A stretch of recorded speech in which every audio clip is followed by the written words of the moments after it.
A Good Girl's Guide to Murder, Chapter 4. Pip stood before the front door and willed it to open. How long had it been since she'd knocked? The seconds grew syrupy and thick as the door stared her down, each minute stretching into forever. When Pip could stand it no longer, she removed the container of muffins from under her arm and turned to walk away. The disappointment burned.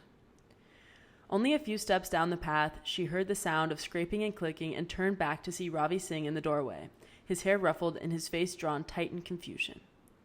"Oh," Pip said in a high-pitched voice that wasn't her own. "Sorry, I thought you told me to come back Friday. Today's Friday."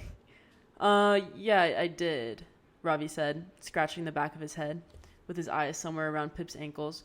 "But honestly, I thought you were just messing with me. I wasn't expecting you to actually come back." Pip tried her best not to look hurt. "I'm not messing, I promise. I'm serious." "Yeah, you seem like the serious type."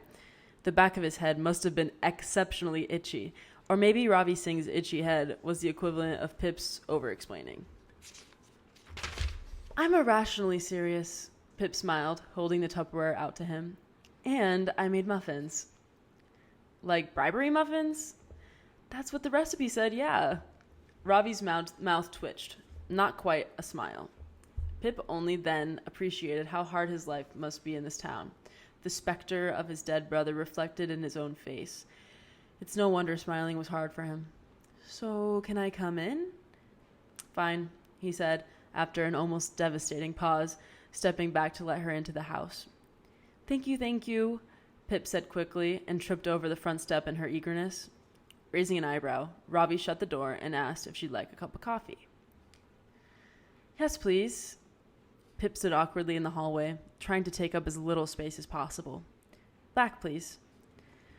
"I've never trusted anyone who takes their coffee black." He gestured for her to follow him into the kitchen. The room was wide and exceptionally bright. The far wall was one giant panel of sliding glass doors that opened on to a longer garden exploding with the blush of summer and winding vines. The room was wide and exceptionally bright. The far wall was one giant panel of sliding glass doors that opened onto a long garden exploding with the blush of summer and winding vines. "How do you have it, then?" Pip asked, resting her backpack on one of the kitchen chairs. "Milk and 3 sugars," he said, starting the coffee maker. 3 sugars? 3? I know. Clearly, I'm not sweet enough already. Pip watched Ravi clatter around the kitchen, sputtering inferno sounds of the machine excusing the silence between them. He tapped his fingers on the counter as he waited for the coffee. The nervous energy was contagious as he went about pouring and sugaring and milking. Pip's heart quickened to match his tapping fingers. He brought the 2 mugs over, holding Pip's by the scorching base so she could take it by the handle. "Your parents aren't here?" she asked, setting the mug down on the table. "Nope." He took a sip, and Pip noted, thankfully, that he wasn't a slurper. "And if they were, you wouldn't be. We try not to talk about Sal too much. It upsets Mom. It upsets everyone, actually." "I can't even imagine," Pip said quietly. It didn't matter that 5 years had passed. This was still raw for Ravi. It was written all over his face. It's not just that he's gone. It's that, well, we're not allowed to grieve for him because of what happened. And if I say, I miss my brother, it makes me some kind of monster. I don't think it does. Me neither, but I'm guessing you and I are in the minority there. Pip took a sip of her coffee to fill the silence, but it was far too hot, and her eyes prickled and filled. "Crying already? We haven't even gotten to the sad parts." Ravi's right eye peeked up on his forehead. "Hot," Pip gasped, her tongue scorched and fluffy. "Let it cool down for a second, or, a few sequential seconds." Of course that would be the one thing he remembered from their introduction. Good one, Pip. She hoped she wasn't blushing. "So what questions did you want to ask me?" he said. She looked down at the phone in her lap. "Do you mind if I record us so I can type it up later?" "Sounds like a fun Friday night." "I'll take that as you don't mind." Pip opened the zipper on her metallic backpack and pulled out her bundle of notes. "What are those?" he pointed. "Prepared questions." She shuffled the papers to straighten the stack. "Oh, wow. You're really into this, aren't you?" He looked at her with an expression that quivered somewhere between quizzical and skeptical. Yep. Should I be nervous? Not yet, said Pip, fixing him with one last look before pressing the red record button. She caught just the tail end of a smile. Pippa Fitz Amobi, 8/2/19. Capstone Project Log, Entry 4. Transcript of interview with Ravi Singh. Pip. So, how old are you? Ravi. Why? Pip. Just trying to get all the facts straight. Ravi. Okay, Sergeant. I just turned 20. Pip. Oh my god, my laugh is atrocious on audio. I'm never laughing again. And Sal was 3 years older than you? Ravi. Yes. Pip. Do you remember your brother acting strangely on Friday, April 18th, 2014? Ravi. Wow, straight in there. No, not at all. We had an early dinner at like 7 before my dad dropped him at Max's, and he was just chatting along like normal Sal.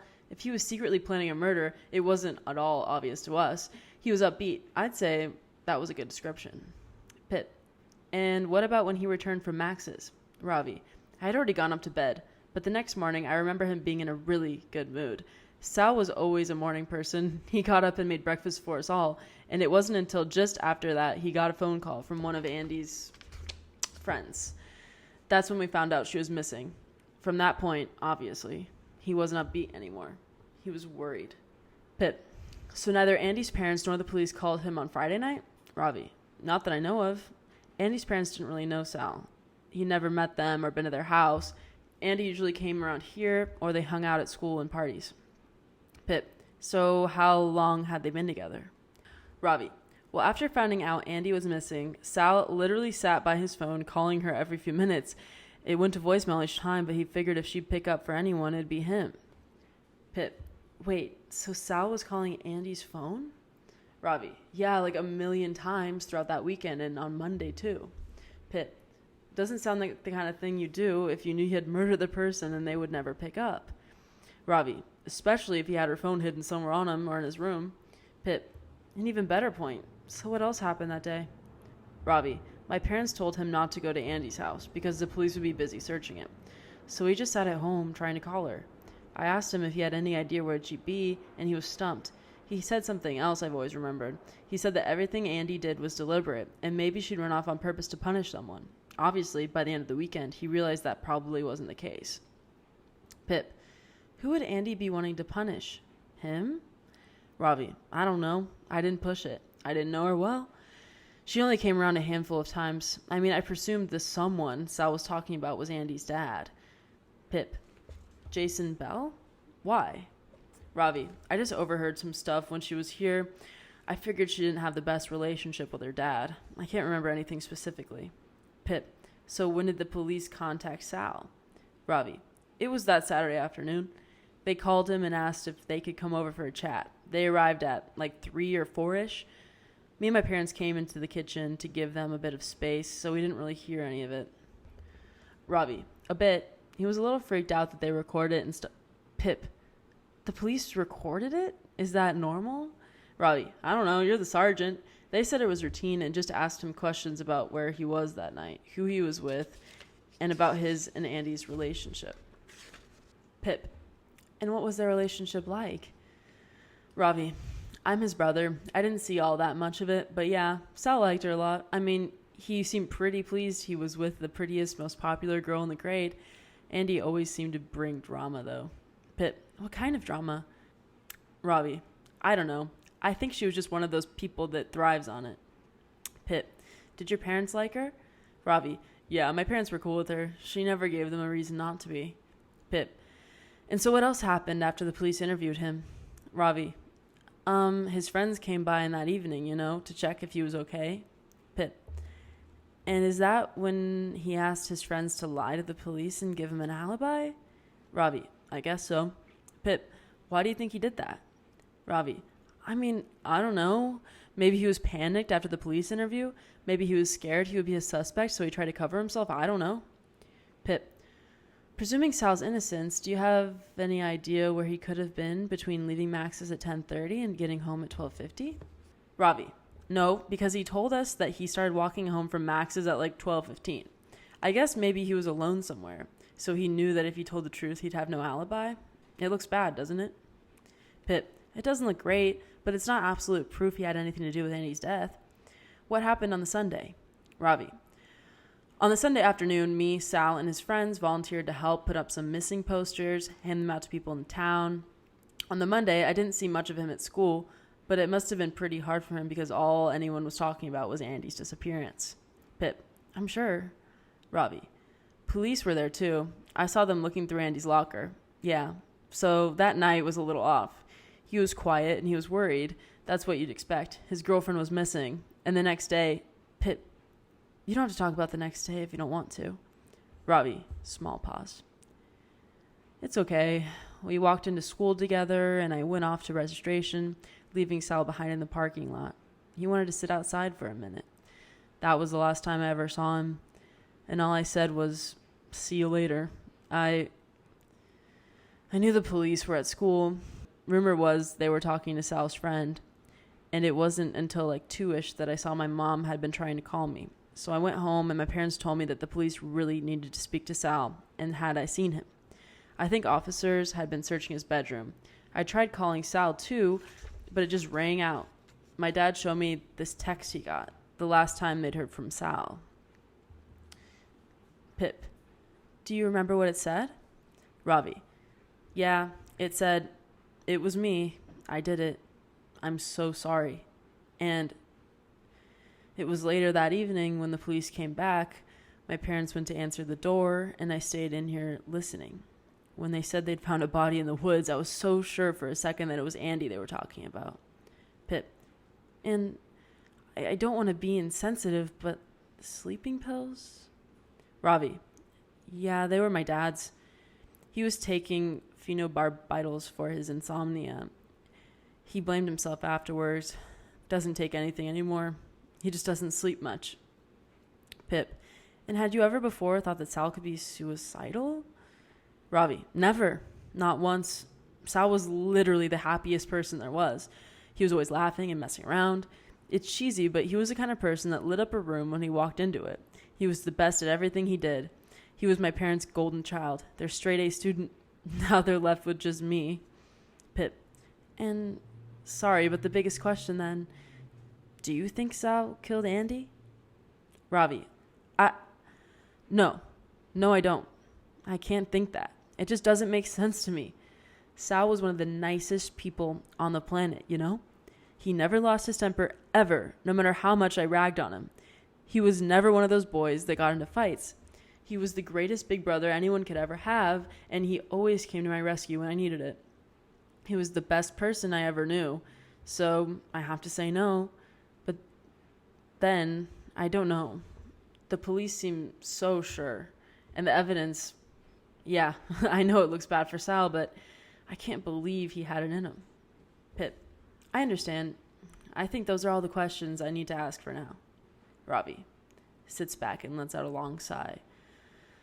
So, Pip, you can call me Pip. Ravi. Pip then. You said this is for a school project? Pip. It is. Ravi. But why? Why did you choose this? Sure, maybe you don't believe Sal did it, but why do you want to prove it? No one else in this town has trouble believing my brother was a monster. They've all moved on. Pip. My best friend, Kara, she's Naomi Ward's sister. Ravi. Oh, Naomi. She was always so nice to me. Always over at our house, following Sal around like a puppy. She was 100% in love with him. Pip. Really? Ravi. I always thought so. The way she laughed at everything he said, even the unfunny stuff. Don't think he felt the same way back, though. Pip. Ravi. So you're doing this for Naomi? I still don't get it. Pip. No, it's not that. What I meant was, I knew Sal. Ravi. You did? Pip. Yeah, he was over at the Ward's house a lot when I was there. One time, he let us watch an R-rated movie with them, even though Kara and I were only 12. It was a comedy, and I can still remember how much I laughed, even when I didn't quite get the movie, because Sal's laugh was so contagious. Ravi. Kind of high and giggly. Pip. Yeah, and when I was 10, he accidentally taught me my first swear word. Shit, by the way. And another time, he taught me how to flip pancakes because I was useless at it, but too stubborn to let someone do it for me. Ravi. He was a good teacher. Pip. And when I was in my first year at middle school, these two boys were picking on me. I cried about it at the Ward's house, and Sal gave me his Kit Kat to cheer me up and told me exactly what to say to the bullies. Something like, did they really want to get expelled for bullying and start from scratch at a completely new school where they didn't know anyone? It worked. They never picked on me again. Since then, well, never mind. Robbie. Hey, come on, share. I'll let you have your interview, even though your bribery muffins taste like cheese. Pip. Since then, he's always been a hero to me. I just can't believe he did it.